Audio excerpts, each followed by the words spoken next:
লজ্জা না থাকার কারণে স্বামীর সাথে খারাপ ব্যবহার, দেবরের সাথে ভালো ব্যবহার, স্বামীর সাথে খারাপ আচরণ কিন্তু বোনের স্বামীর সাথে সম্পর্ক ভালো। লজ্জা হায়া না থাকার কারণে, পর্দাকে না মানার কারণে 75% ঘরের ভিতরে আজকে নারীরা পরকীয়ায় আসক্ত। স্বামী থাকার পরেও পর পুরুষের সাথে মোবাইলে যোগাযোগ আছে। কথা কন না কেন? কথা বলেন। কারণটা কি? ইসলাম মানে না, পর্দা মানে না, দিন মানে না, এ কারণে সংসারও টিকে না। কোথায় স্বামী স্ত্রীকে তালাক দিবে, পাল্টা বিবি ডিভোর্স লেটার পাঠায় দেয়। শরীয়তের বিধান স্বামী তালাক দেয়, আর এখন উল্টা হইছে যে স্বামীর দেওয়া লাগবে না, মহিলা যদি ডিভোর্স লেটার পাঠায় দেয়, সই করলে হয়ে যাবে তালাক। পৃথিবীর কোন মানুষ আল্লাহ তাআলার কোন নিয়ামতকে অস্বীকার করতে পারবে না। অসংখ্য অগণিত নিয়ামত আল্লাহ তাআলা তার গোলামকে দান করেছেন। বান্দা যেদিকেই তাকায় সেই দিকেই আল্লাহ তাআলার দেয়া নিয়ামত খুঁজে পায়। মাথা থেকে পা পর্যন্ত 3.5 হাত বডি পুরোটাই আল্লাহর পক্ষ থেকে নিয়ামত। চিন্তা করার জন্য দিমাগ দিছেন, দৌড়ার জন্য হাত দিছেন, চলার জন্য পা দিছেন, সারা শরীরটাকে আল্লাহ তাআলা তার নিয়ামত দিয়া ডুবায় রাখছেন। কথা বলার জন্য জিহ্বা দিছেন। বোবা ব্যক্তিকে জিজ্ঞেস করলে বোঝা যায় জিহ্বার কত দাম। কানে শুনে না বয়রা ব্যক্তিকে জিজ্ঞেস করলে বোঝা যায় কানের কত দাম। এত এত নিয়ামত আল্লাহ তাআলা আমাদেরকে দান করেছেন। এই অসংখ্য অগণিত নিয়ামতের ভিতরে আল্লাহ একটি গুরুত্বপূর্ণ নিয়ামত দান করেছেন, সেটা হলো চোখ। দেখার জন্য চোখ আল্লাহ তাআলা আমাদেরকে দান করেছেন। আজিমুশ শান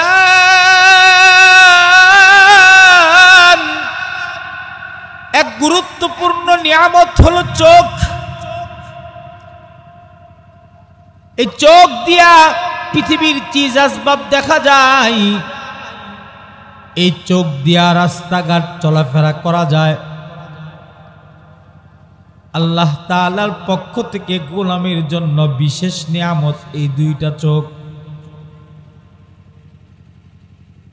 তবে আল্লাহর দেয়া চোখ দিয়া কিছু জিনিসের দিকে তাকাইলে গুনাহ হয়, আবার কিছু জিনিসের দিকে তাকাইলে ইবাদত হয়। সুবহানাল্লাহ পড়ে না? কেউ যদি এই দুই চোখ তার পিতামাতার দিকে বুলায়,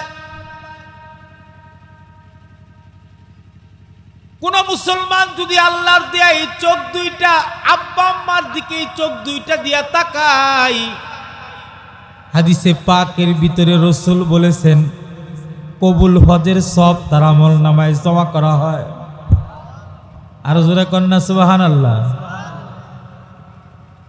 আল্লাহর দেয়া চোখ দিয়া যদি কেউ আব্বা আম্মার চেহারার দিকে তাকায়, আব্বা আম্মাকে মায়া আর ভালোবাসার নজর দিয়া দেখে, নবীজি কয় আমল নামার ভিতরে কবুল হজের সব জমা করে দেয়।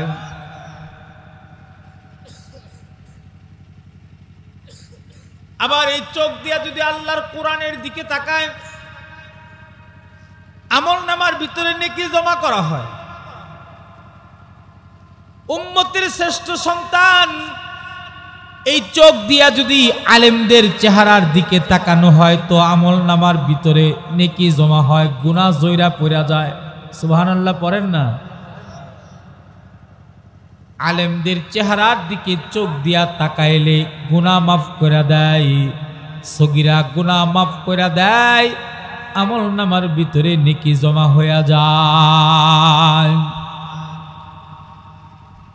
আবার যদি আল্লাহর দেয় চোখ দিয়া যদি বেগানা নারীর দিকে তাকায়, কর্নার দিয়া চোখ দিয়া যদি অর্ধ উলঙ্গ নারীর দিকে তাকায়, অথবা ফেসবুকের ভিতরে গিয়া নায়ক নায়িকার দিকে তাকায়, এটা ফাঁকে একটা কথা বলি, খুব ভালো করে বুঝবেন।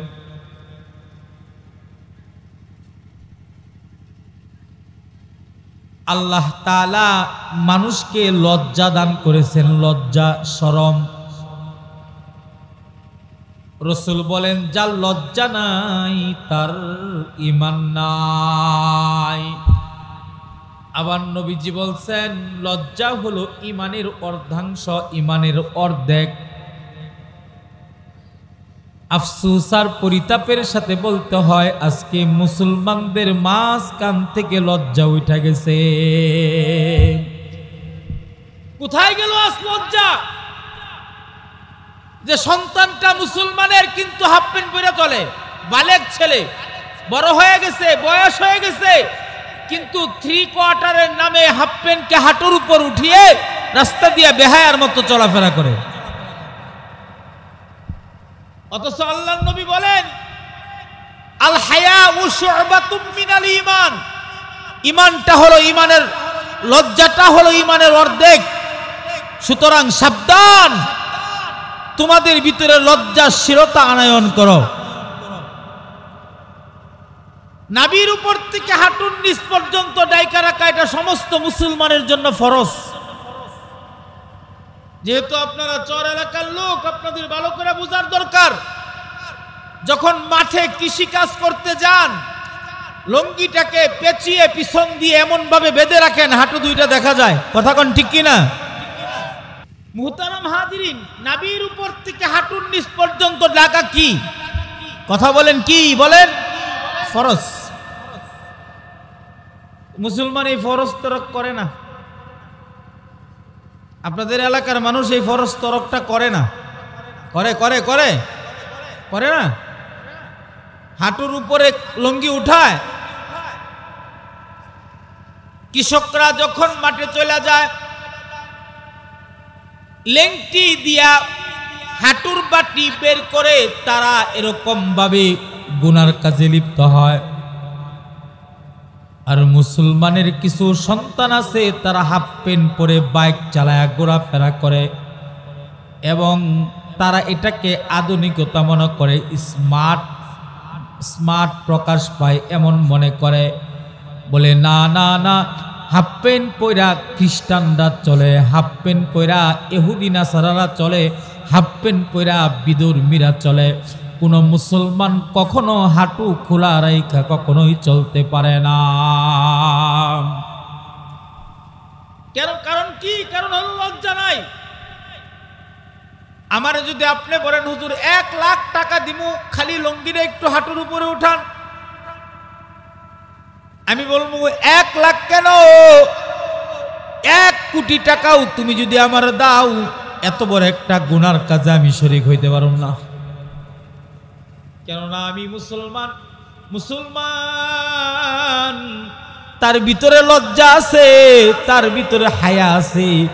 সে কখনো ফরজ তরক করতে পারে না, সে কখনো হাফ প্যান্ট পইরা খেলাধুলা করতে পারে না, হাফ প্যান্ট পইরা এরকম ভাবে বাইক চালাতে পারে না, হাফ প্যান্ট পইরা নিজের লজ্জা নষ্ট করতে পারে না।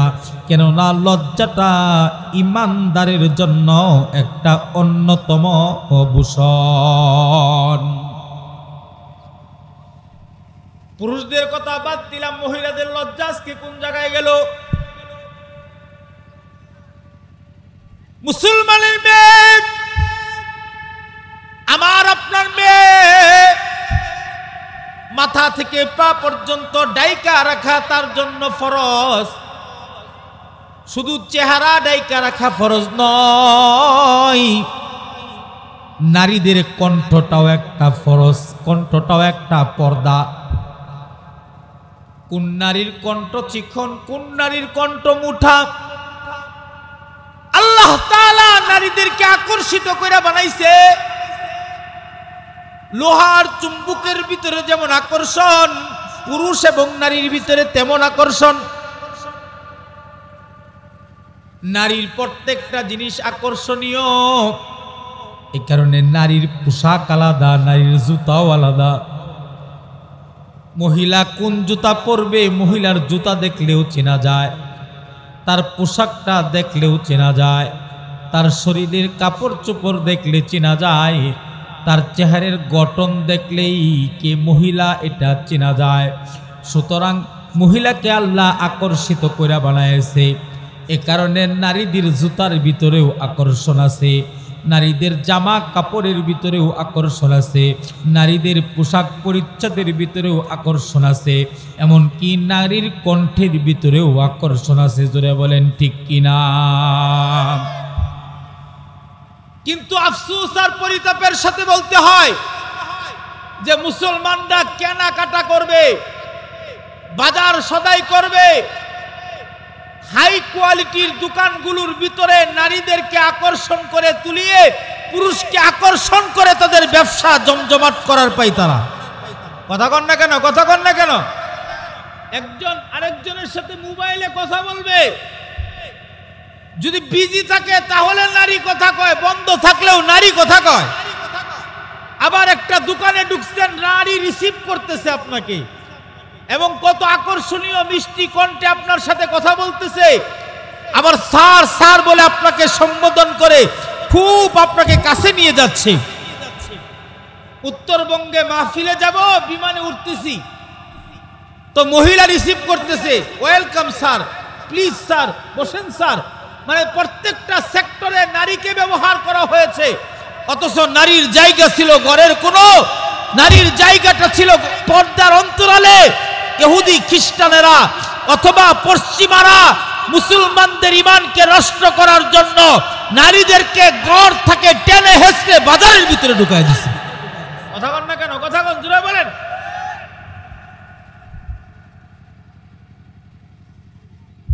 নারী লজ্জা হলো নারীর ভূষণ। কথা কোন ঠিক কিনা? যে নারীর ভিতরে লজ্জা নাই, ওই নারীর ঈমানও নাই। কেননা শুধুমাত্র কেবলমাত্র একটা নারী 100 পুরুষের চরিত্র নষ্ট করতে পারে।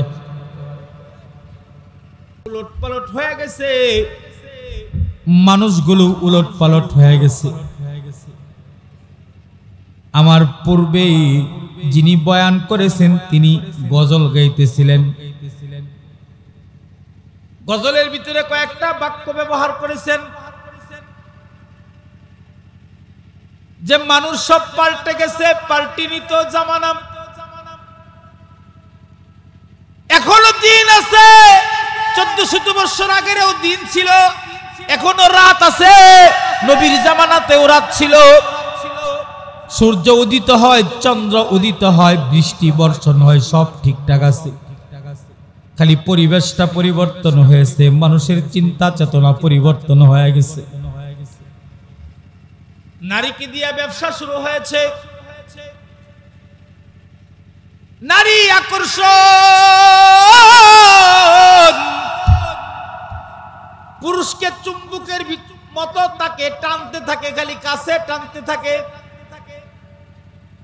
যৌবন জ্বালা দিয়া নারী এবং পুরুষের ভিতরে একটা আকর্ষণ আল্লাহ তৈরি করে দিয়েছেন। আবার আল্লাহর নির্দেশ, যার তার দিকে তাকাইতে পারবি না, অন্যের বেডির দিকে তাকাইতে পারবি না, অন্যের বিবির দিকে তাকাইতে পারবি না, অন্য কোন পরনারীর দিকে তাকাইতে পারবি না। বড় কষ্টের সাথে বলতে হয়, আজকে গোটা দেশটাই নারীর অ্যাড আর নারীর অবাধ চলাফেরা দিয়া গোটা সমাজটাই নষ্ট হয়ে গেছে। ফেসবুকে ঢুকবেন, ঢুকতেই নারী দেখা যায়। আবার বাবা ছেলে একসাথে বসে আছে, সামাজিক যোগাযোগ মাধ্যম থেকে খবর অথবা নিউজকে সংগ্রহ করবে, এমন সময় হঠাৎ করে অর্ধউলঙ্গ নারীর ছবি ভেসে গেছে। অনিচ্ছাকৃতভাবে তার দিকে নজর চলে গেছে। কি হলো আজ? পুরুষদের ভিতরেও লজ্জা নাই, নারীদের ভিতরেও লজ্জা নাই। এ কারণে মুসলমানের ছেলে মুসলমানের মেয়ে কুসিং এর কথা বলে খোলা আকাশের নিচে লোক সমাগমের ভিতরে বৈশা বৈশা পার্কে বাদাম খায়। কথা কন না কেন, কথা কন না কেন? আমি একটু বাস্তব চিত্রটা আপনাদের সামনে তুলে ধরতেছি, একটু ভালো করে খেয়াল করবেন। আল্লাহর নবী বলেন, যার লজ্জা নাই সে সব কিছুই করতে পারে। মানুষের সম্মুখেও সে তার জৈবিক চাহিদা মিটাইতে পারে।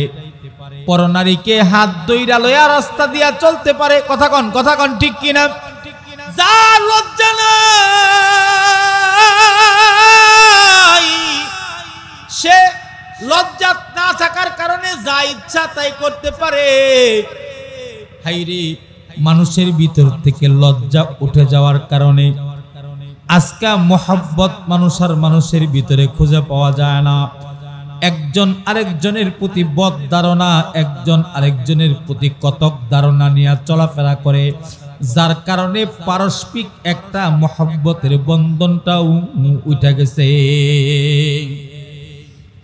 অথচ কোন নারী যদি তার মাথা থেকে কাপড়টা খালি সরায়, নারীদের চুল আকর্ষণ, নারীদের চুলের দিকে তাকাইলেও পুরুষকে সেই চুল তার কাছে টানে। কথা কন ঠিক কিনা? এ কারণে নারীদের চুলগুলোও ডাইকা রাখতে বলা হয়েছে। কোন নারী যদি তার মাথা থেকে কাপড়টা ফালায়া দেয়, শয়তান তখন হাত তালি দেয়।